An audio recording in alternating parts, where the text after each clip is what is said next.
Hi everybody, this is Braysie. Welcome to a Speak Your Truth video blog. Tony Abbott, the Prime Minister of Australia, does he care about Australians? Or is he just pushing the globalist agenda? This is the question that I want to put to you.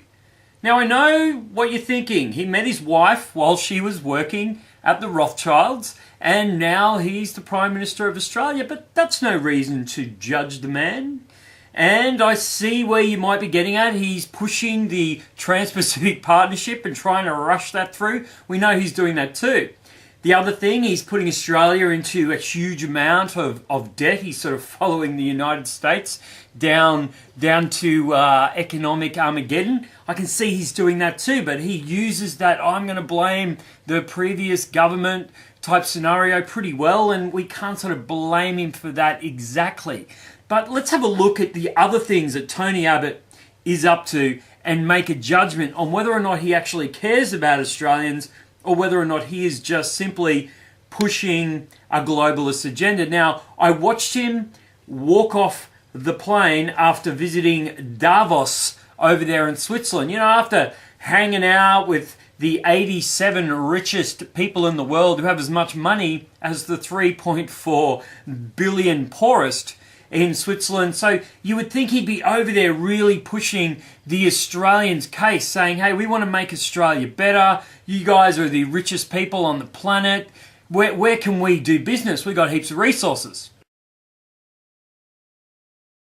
Well, I gather every year, Professor, you climb a mountain higher than 4,000 metres. I try, yeah. That's very good, isn't it? And still succeed. Have you run out of mountains yet? Because there wouldn't be that many that are higher than 4,000 metres. Of the easy 4,000 mountain peaks in Europe, I don't think so.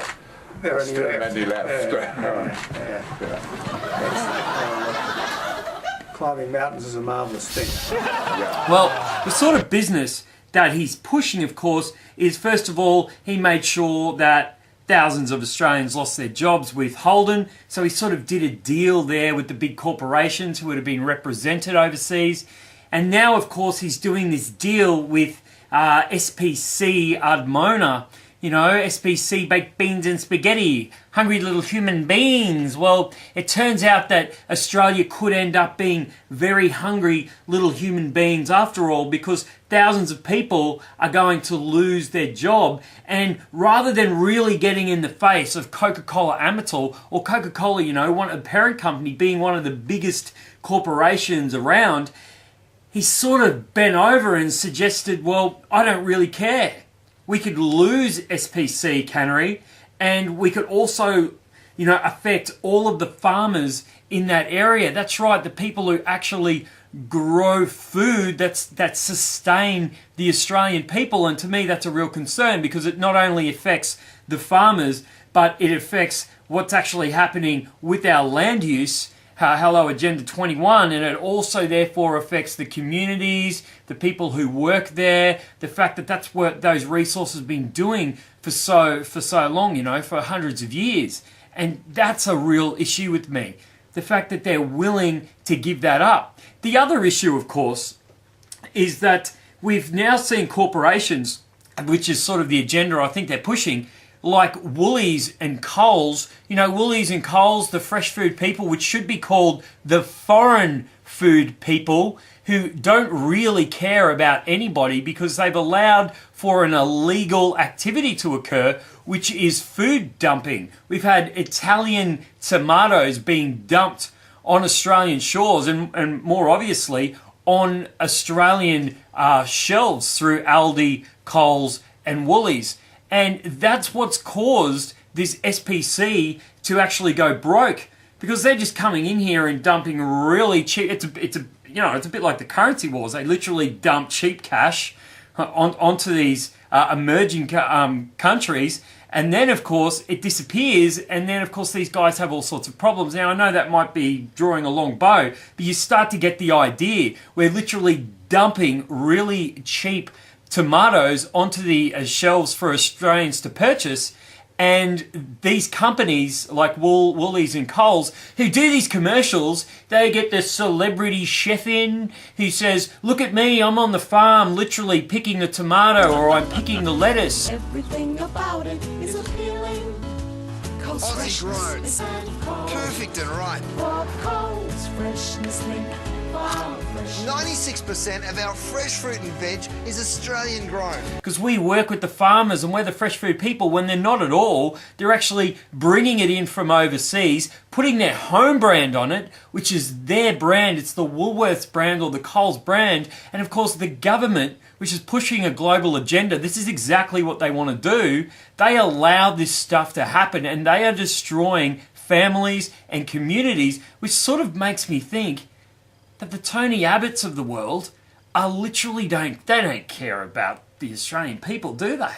They only care about what they've been told to do while they're over at some wealth conference over in Davos to push this fascist global agenda. And I know when you hear it all, you're a bit like, come on, man, that is like a crazy theory. But now that we're seeing it actually happen in practice, it's hard to fight the reality. It's scary. I admit it's scary. I mean, it frightens me.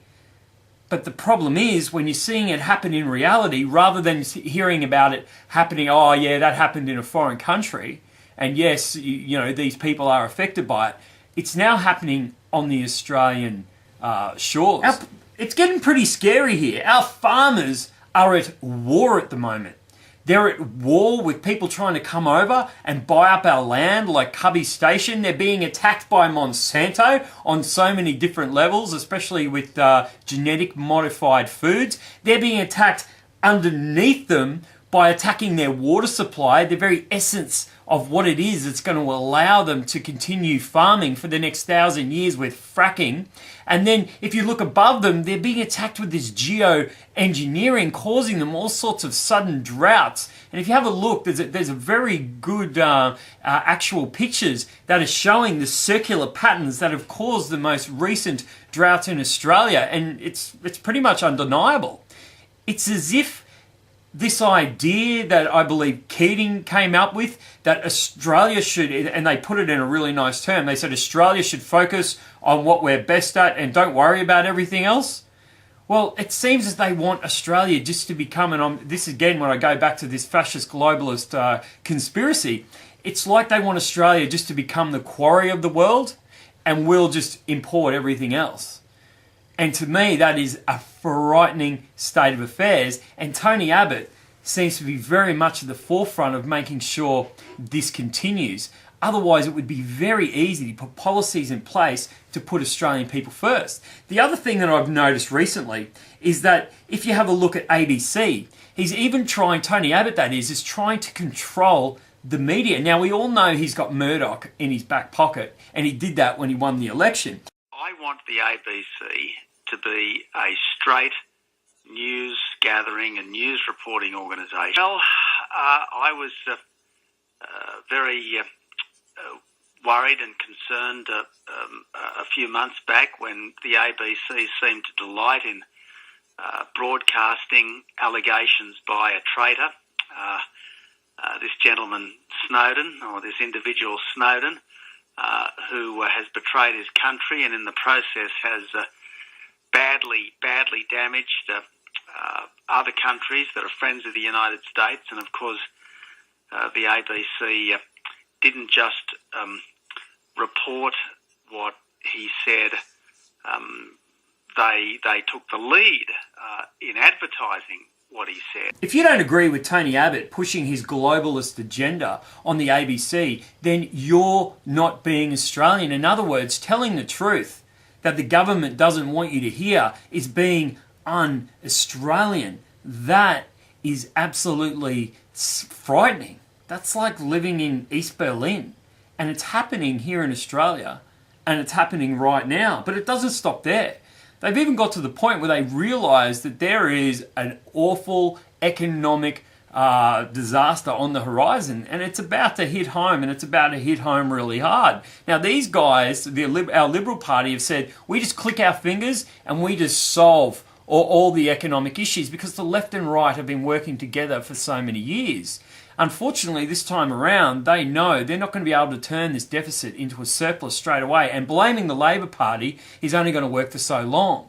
So now they've come out, put us into further debt, and they're turning around and saying things like, well, we promised we would make all these jobs. We're not going to be able to do it. So these people aren't going to be able to get jobs. Looking at the US job figures as well, no one's making any jobs. Unemployment is extremely high at its highest levels, like 20, 30% in Europe. What are we going to do? I know what we'll do. We'll come up with work for the dole. Like, this is a scam.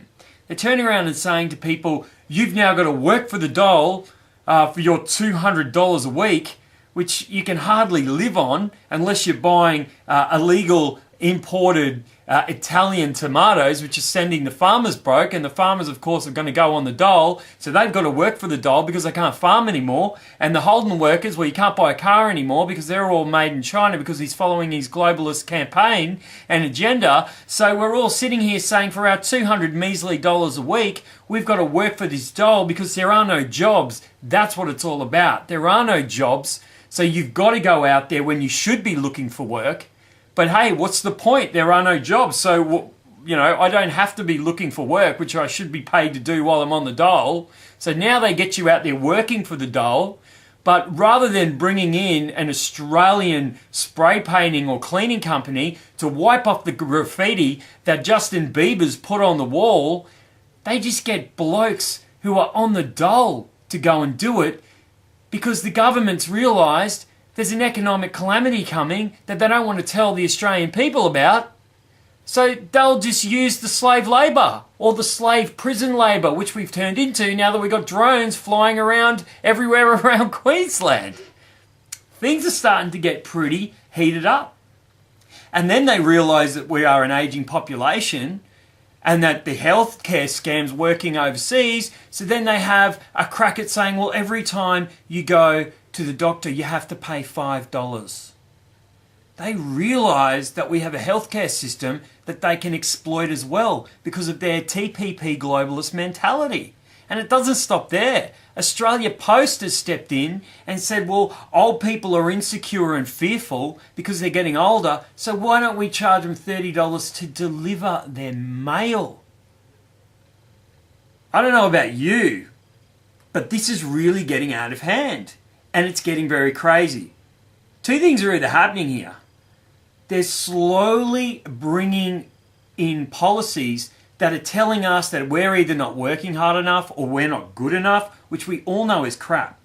Clearly, by the looks of all of these things that have happened only in the last 2 months, he's come out, this Tony Abbott, pushing his globalist agenda, and he's doing it to satisfy the people that have got him into power, and he's not really interested in the Australian people. I think that answers its question. And to go a step further, the other scary thing is they're even starting to raise their promises, the level or the age that you can get your pension. And we have an ageing population. I think you're going to see a real economic disaster. The same tsunami that's going around the world, it's going to hit the shores of Australia. And I don't think they're being very honest about how it will affect us. Which, if they were straight up about it, we could get ready for it. But I think they're trying to say, I'm going to look after these rich people first. I'm going to look after these globalists first, who, by the way, are in panic and in total retreat. And they're going to put us in a state where we are literally living back in a prison. We're living back where we started, back when Australia was first formed. And I think that is a very scary situation. This is Braysie. Love to hear your opinion.